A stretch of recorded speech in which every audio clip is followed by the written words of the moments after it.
ஈசனை தேடி பயபக்தியுடன் வந்த டாப் ஆக்டர்.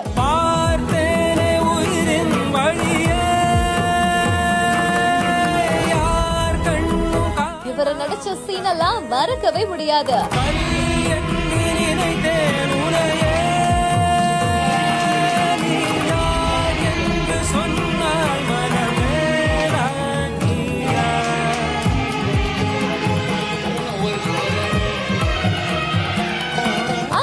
இருந்து இந்த காலம் வரைக்குமே சின்னவங்கல இருந்து பெரியவங்க வரைக்குமே தன்னோட நடிப்பு திறமையாலும் நகைச்சுவையாலும் அனைவரையுமே கட்டி போட்டவர் தான் நடிகர் நாகேஷ். இவரோட மகனான ஆனந்த் பாபு தென்காசி மாவட்டத்துல படப்பிடிப்பு ஒன்றுல கலந்து கொள்ள வந்திருந்தாராமா. அப்போ நெல்லை மாவட்டம் டவுன்ல அமைந்திருக்கக்கூடிய அருள்மிகு நெல்லையப்பர் காந்திமதி திருக்கோவிலுக்கு சுவாமி தரிசனம் செய்ய வந்திருக்காரு. அப்போ அவரு அருகில் இருக்கக்கூடிய மாவட்டங்களுக்கு வரும்போதெல்லாம் தவறாம நெல்லையப்பர் கோவிலுக்கு வந்து சுவாமி தரிசனம் செய்வேன் அப்படின்ற மாதிரியாக சொல்லியிருக்காரு. இது குறித்தான வீடியோ காட்சிகள் இப்போ இணையதளங்கள்ல வைரல் ஆகிட்டு வருது.